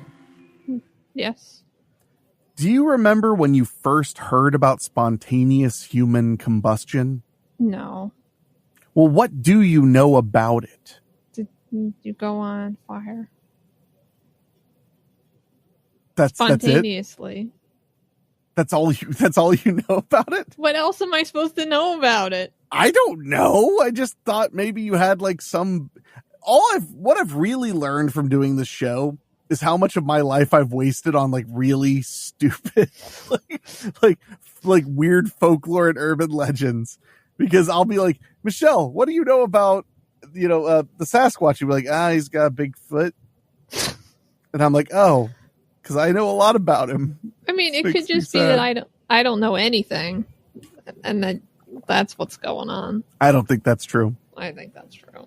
Whatever. Okay, so, since you are a novice to spontaneous human combustion, and I've watched a few documentaries about it throughout my wasted life, learning about these things, I figured we'd go to the ultimate source of all information that is totally infallible, Wikipedia, and we dig in on spontaneous human combustion a bit, learn something, or die trying in a fire. Okay. So, spontaneous human combustion is the pseudoscientific concept of spontaneous combustion of a living or recently deceased human body without an apparent external source of ignition on the body. In addition to reported cases, descriptions of the alleged phenomena appear in literature, and both types have been observed to share common characteristics in terms of circumstances and remains of the victim.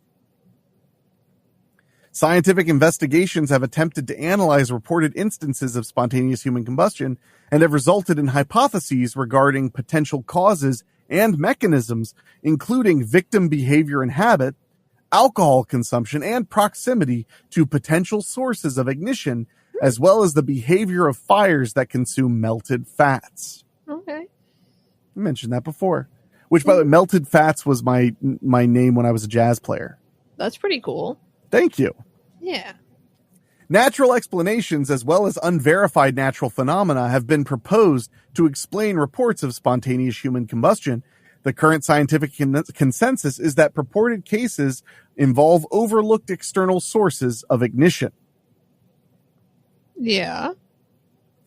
Jeez, okay. Spontaneous human combustion refers to the death from a fire originating without an apparent external source of ignition, obviously. This idea and the term spontaneous human combustion were both first proposed in 1746 by Paul Rowley, a fellow of the Royal Society, in an article published in the Philosophical Transactions concerning the mysterious death of Countess Cornelia Zangheri Bondi. Writing in the British Medical Journal in 1938, coroner Gavin Thurston describes the phenomena as having, quote, apparently attracted the attention not only of the medical profession, but of the non-medical professionals 100 years ago, referring to a fictional account published in 1834 in the Frederick Marryat cycle. In his 1995 book, Ablaze!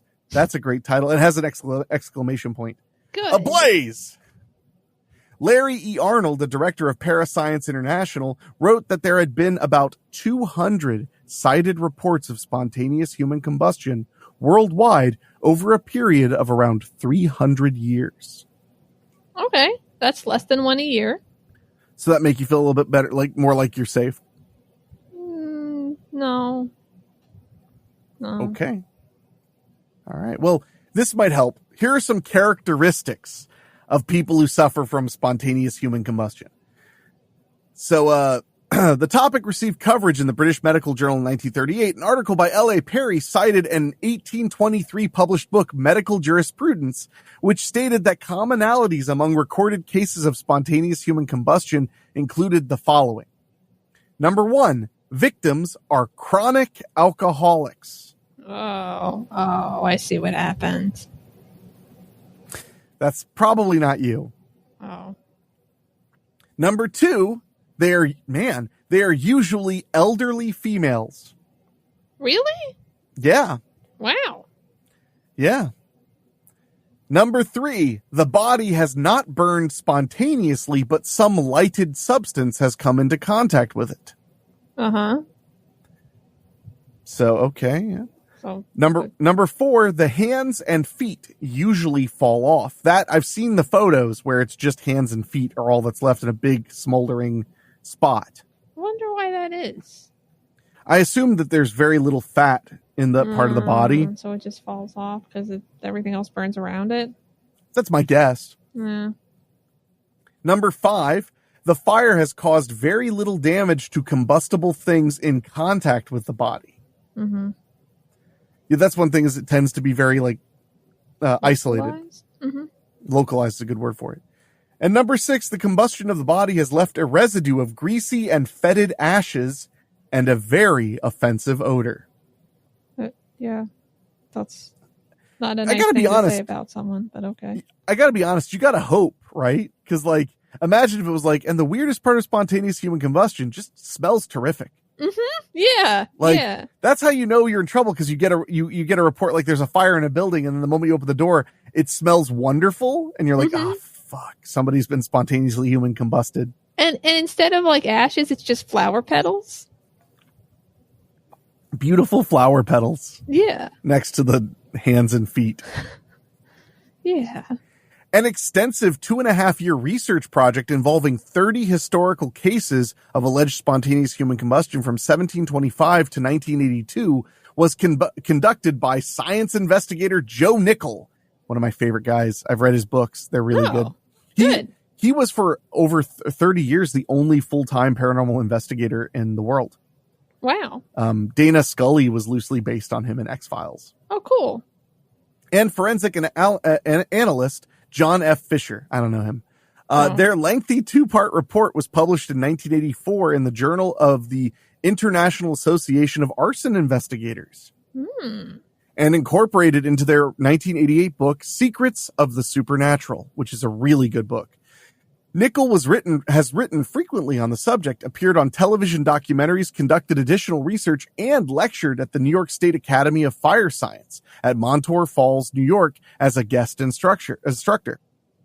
The Nickell and Fisher investigation, which looked at cases in the 18th, 19th, and 20th centuries, showed that the burned cadavers were close to plausible sources of ignition, i.e. candles, lamps, fireplaces, and so on. So such sources were often omitted from published accounts of these incidents, presumably to deepen the aura of mystery surrounding an apparently spontaneous death. Right. That makes sense. I mean, it's not smart to leave out details and stuff. No. But, yeah.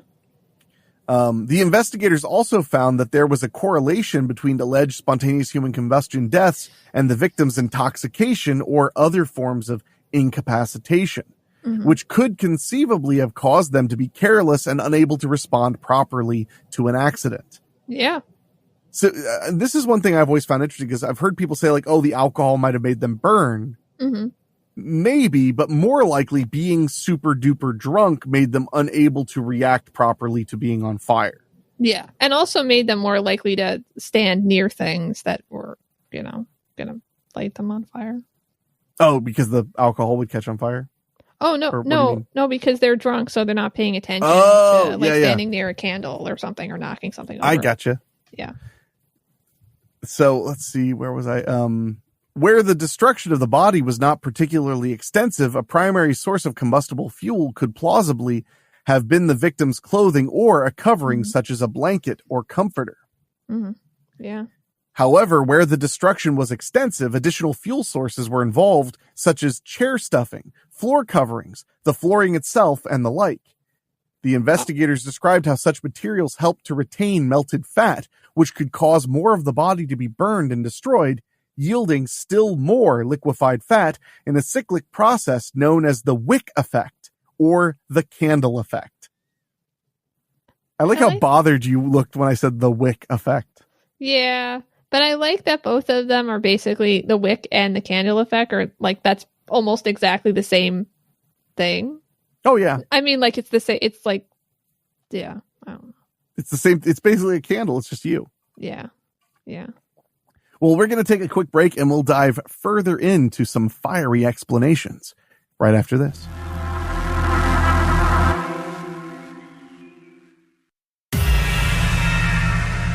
We're back looking further into the investigation of spontaneous human combustion. Michelle, how are you doing temperature-wise? You feeling a little warm now? No, it's okay in here. Okay, good. According to the Nickel and Fisher investigation, nearby objects often remained undamaged because fire tends to burn upwards, but burns laterally with some difficulty. The fires in question are relatively small, achieving considerable destruction via the wick effect, and nearby objects may not be close enough to catch fire themselves, much as one can closely approach a modest campfire without burning. As with other mysteries, Nickel and Fisher cautioned against a single, simplistic explanation for all unusual burning deaths, but rather urged investigating on an individual basis. Neurologist Stephen Novella, I've met Stephen novella. Yeah? He was at the George Robb concert that you came and saw me at. Oh. Yeah, he was there. Has said that skepticism about spontaneous human combustion is now bleeding over into popular skepticism about spontaneous combustion in general. There are theories that like some things just explode into fire. Not just people. Yeah.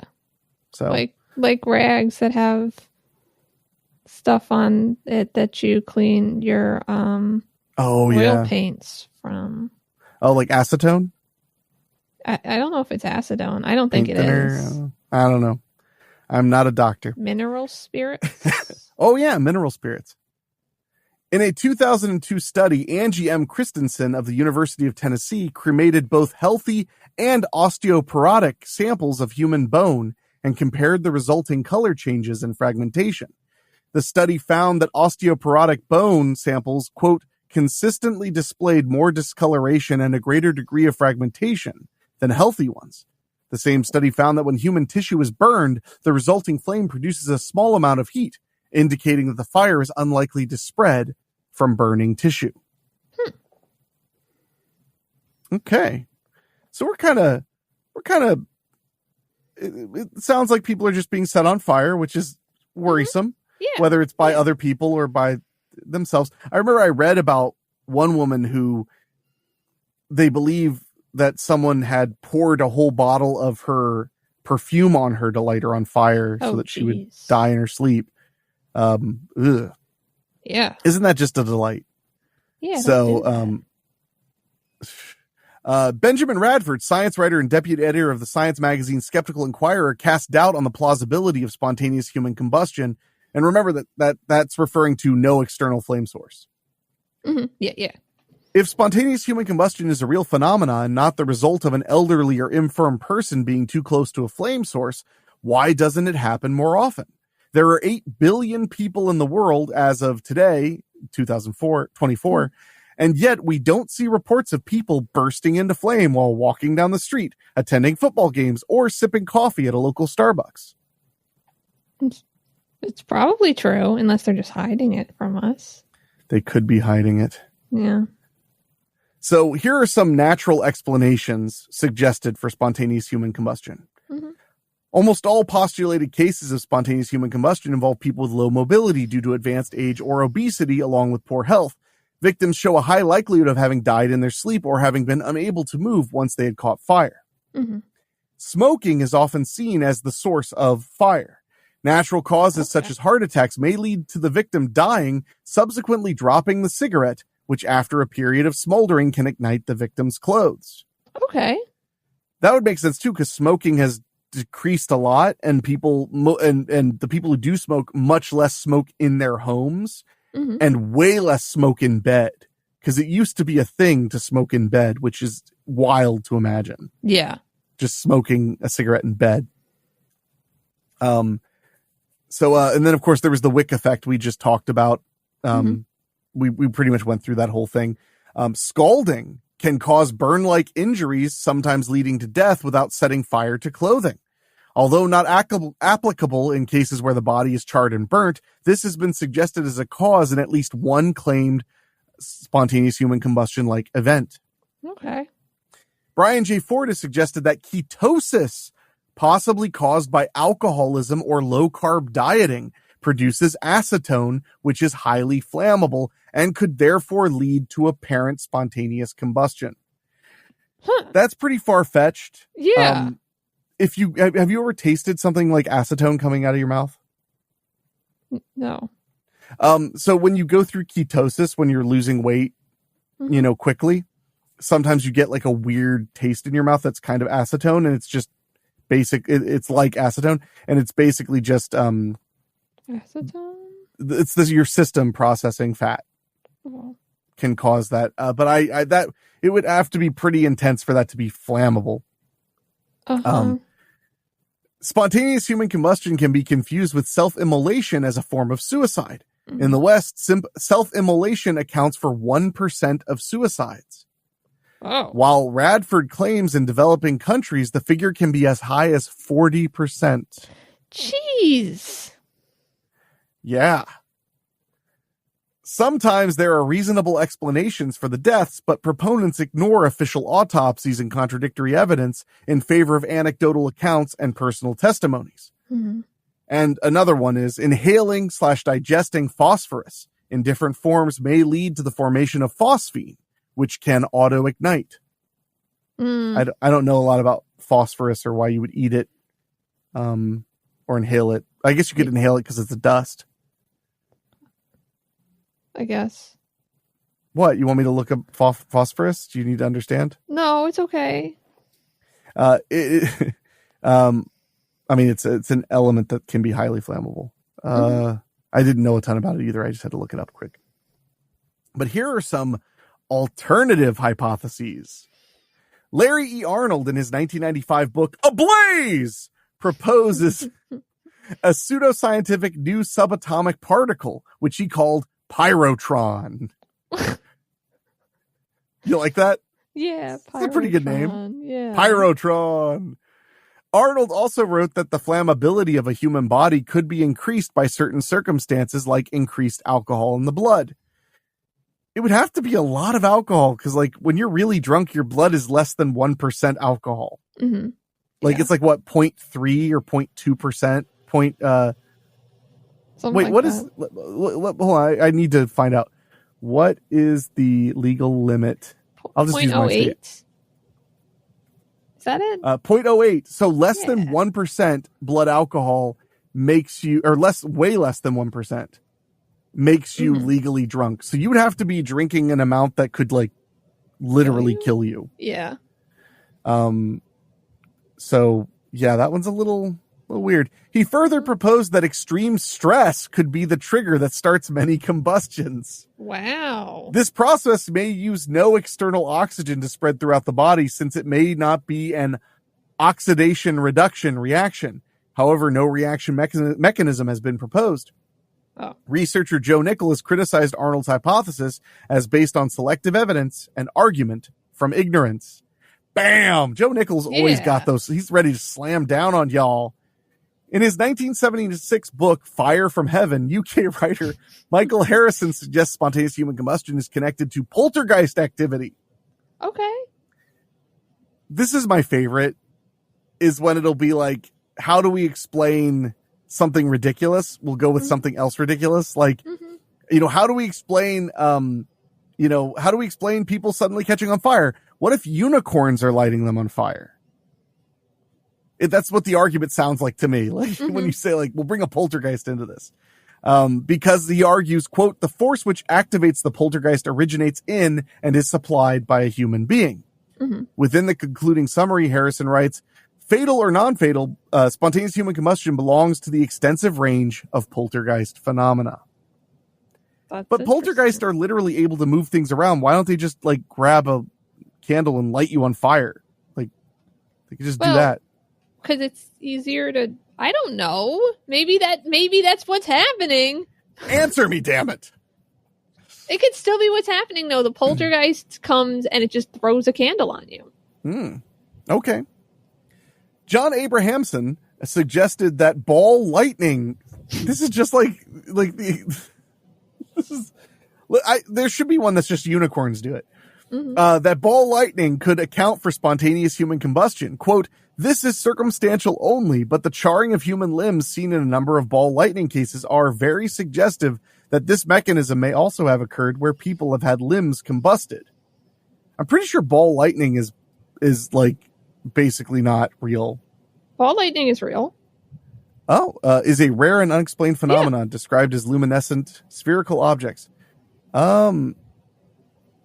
I wonder, but I don't know if it's proven real or not, though. I'm pretty sure it's real. It's just really, really rare. Okay, I'll give you this. There's a lot of hypotheses about it. Yeah. Over 15 major hypotheses of what's causing it. So Wow. we're going to take a quick break, and then we're going to go through some famous examples of spontaneous human combustion before we wrap things up right after this.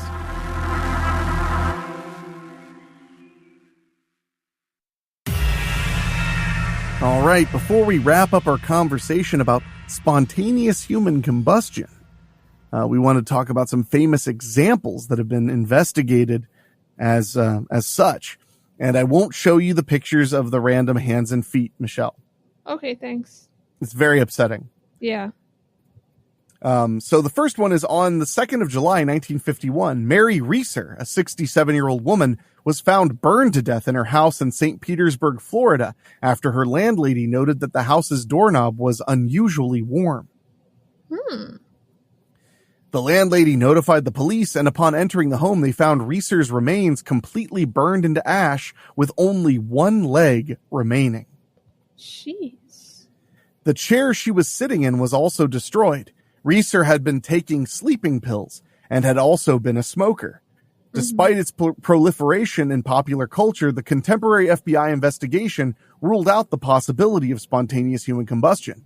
A common theory was that she was smoking a cigarette after taking sleeping pills and then fell asleep while still holding the burning cigarette, which could have ignited her gown, ultimately leading to her death. Yeah. Her daughter-in-law stated, quote, the cigarette dropped to her lap. Her fat was the fuel that kept her burning. The floor was cement and the chair was by itself. There was nothing around her to burn. Mm-hmm.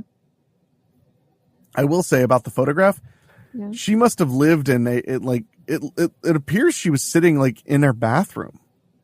Oh. The burned up chair and the remains, you can see a toilet and a sink. Oh. She may have lived in like a really small, like depressing place. Yeah, I was going to say, and also definitely didn't have like a smoke detector. No. Yeah. Margaret Hogan, a 89-year-old widow who lived alone in a house on Prussia Street in Dublin, Ireland, was found burned almost to the point of complete destruction on the 28th of March, 1970. Plastic flowers on a table in the center of the room had been reduced to liquid, and a television with a melted screen sat 12 feet from the armchair in which the ashen remains were found. Otherwise, the surroundings were almost untouched. I mean, that's a lot That's that a was lot affected. of stuff. Yeah. Her 2 feet and both legs from below the knees were undamaged. A small coal fire had been burning in the grate when a neighbor left the house the previous day. However, no connection between this fire and that in which Mrs. Hogan died could be found. An inquest held on the 3rd of April, 1970, recorded death by burning, with the cause of the fire listed as unknown. On the 24th of November, 1979, during Thanksgiving weekend, Beatrice Oxke, a 51-year-old woman, was found charred to death in her home in the village of Bolingbrook, Illinois, in the United States. No info there. That's it. That's it. Henry Thomas, a 73-year-old man, was found burned to death in the living room of his council house on the Rousseau estate in, how do you say EBBW? EBB. Oh, I don't know. Yeah, I'm sorry, it's EBBW Valley, South Wales. Wow. I have no idea how you would how do you say that? EBBW. I gotta know. Yeah, maybe it's, Nope, I can't find it, and I don't want to keep looking. Okay. But sorry, that one threw me. In 1980, most of his body was incinerated, leaving only his skull and part of each leg below the knee. The feet and legs were still clothed in socks and trousers. Half of the chair which he had been sitting in was also destroyed. Police forensic officers decided that the incineration of Thomas was due to the wick effect. Mm-hmm. Ooh, this one's recent. Oh. In December of 2010, the death of Michael Faherty, a 76-year-old man in County Galway, Ireland. Wow, a lot of Ireland. Maybe it is alcohol related. But as, quote, spontaneous combustion by the coroner. The doctor, Syrian McLaughlin, made his statement at the inquiry into the death, quote, "This fire was thoroughly investigated, and I'm left with the conclusion that this fits into the category of spontaneous human combustion, for which there is no adequate explanation." The Skeptic magazine ascribed to possible spontaneous human combustion the 1899 case of two children from the same family who were burned to death in different places at the same time. Wow. The evidence showed that although the coincidence seemed strange, the children both loved to play with fire and had been whipped for this behavior in the past. Oh. Looking at all the evidence, the coroner and jury ruled that these were both accidental deaths. Mm-hmm. I do wonder, some of these deaths, especially ironically enough, the ones who were like in Ireland and stuff like that, maybe some of it was to save face. Yeah. You know, Yeah, because maybe. it's like, we don't want people to know that they got pissed drunk and just like burned themselves alive. Mm-hmm. Because that is, it's not the most honorable way to go out, unfortunately. Yeah. So, but that is spontaneous human combustion. I love that Wikipedia is like, see also exploding animal. Yay. So there you go. But yeah.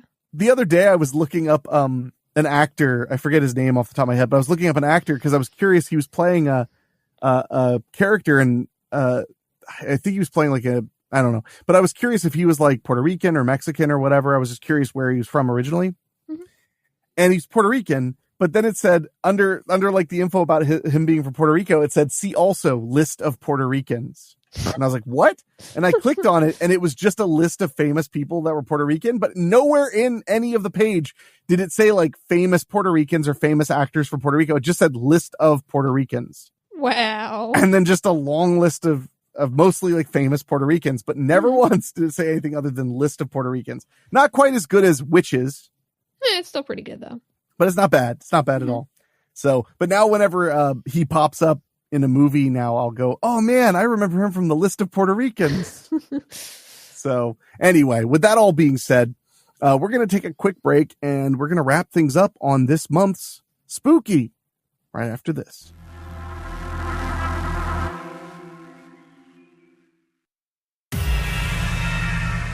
Well, my spookies, we've pretty much exacerbated everything in this episode. I mean, we had spontaneous human combustion. We had an odd amount of misogyny coming from Michelle. Hey. We had what? It was not me. It was the article. Uh-huh. Right. Of course it was. Of course it was. Oh. We had me getting very upset about a psychic. I found out that I did not understand ball lightning. Mm-hmm. So it's been a pretty fortuitous episode of Monthly Spooky. Other than we didn't get the damn... If we could just get the death cap mushroom sentence, I want to know how it all ends. Yeah. Even though it's pretty obvious, probably. I don't know. I don't actually know Australia, so I don't know how likely any sentence would be. Mm-hmm. But that all being said, before we wrap things up, man, my voice is going. Before we wrap things up, I wanted to mention I did see 2 brand new horror movies in the theater this last month. Oh.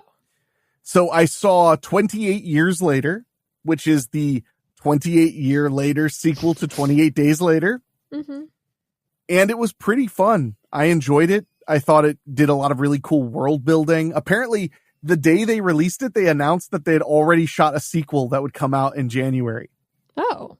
So there was a teaser at the end for another movie. Is it which makes sense because it exists. It's actually 28 Years Later, The Bone Temple. Oh, okay. So it's in the same period of time. Yeah. So yeah, I was hoping for 28 decades later, and it'd just be like futuristic cars. Have you seen 28 Days Later? I actually have. Yeah. Really? Yeah. So in 28 Years Later, all of the United Kingdom is just a no man's land. Mhm. Like they're separate from the rest of the world. The people who've managed to survive there just kind of do their own thing. But it's like NATO ships go around to make sure no one can escape and potentially take the virus because it's so powerful. Right. Okay. So literally it's just in England. It like ends up not spreading to the whole world. It just like ravishes England. Okay. And there's some really interesting stuff about like small island communities off the coast and how they like survive by going on the mainland and learning how to fight the rage virus people and stuff. You'd probably really like it, actually. Huh. Do you remember liking 28 Days Later? I think so. Yeah, it's a good movie. Was there a 28 Weeks Later? There was. It was okay. Oh, okay. That was one where 28 weeks later they deem it safe to come back to London, and it doesn't go so good. Yeah. No. But no, I enjoyed it. The other film I saw, which is kind of a sign of the times because it's also a sequel to an older movie, was I Know What You Did Last Summer, the new sequel remake thing. Mm-hmm. It wasn't bad. Oh. It walked the line between fan service and trying to do something new too risk-free. Like they should have either really went into being, in my opinion, they should have went all in on just being fan service of like, remember how much you liked that movie? We're doing that again. We're doing this. Remember how much you liked it? They should just, instead they would like do it a little bit, then they pull back. But then they do the same thing with when they try something new. They would do some of it, but they wouldn't go so far as to really change what the movie was. So I thought it was fine. Like it was a fun time in the theater. I got a real kick out of it. I had a good time watching it, but it's not something I'm going to be like, man, I can't wait to watch that when it comes out on home video. I'm good. I watched it once. It was fun. Okay. So, but before we get out of here, do you have anything eerie to share from Reddit? I put the roll of my tongue in the D instead of the R. That was kind of weird. It was weird. I have like one thing I will try to explain in a way that makes sense. Okay. But basically it's from the Glitch in the Matrix subreddit. And so there's this person, and I don't know what their gender is, but the OP has like a second cousin, and let me pop back in here. And his wife, and that second cousin is like married, and they have 2 kids, right? Okay. Both daughters have H names. And they've seen each other before, like the OP's kid has hung out, his daughter has hung out with the 2 girls, the 2, people in the family and all that stuff. And recently, actually this was a while ago, but the OP has noticed that like when whoever, his extended family posts on Facebook a lot, and they're never posting about the one girl. They always post about the other one. Like, we went to Disney and stuff like that. And so finally he called or like was talking to them and is like, what's going on with the other one? And they were like, we only have 1 kid. What are you talking about? So he's like, we like camped with them, and his daughter remembers her too. So it's not just one person having a mental breakdown, but it's just them. And they're like looking through their pictures, like trying to find evidence this person exists. Can't find anything, like pictures that they should have been taking with both the girls only have the one daughter in it now. They have no idea what's going on. And no one else remembers, including his son. That's the kind of, that actually like makes me really uncomfortable, because that would freak me out so deeply.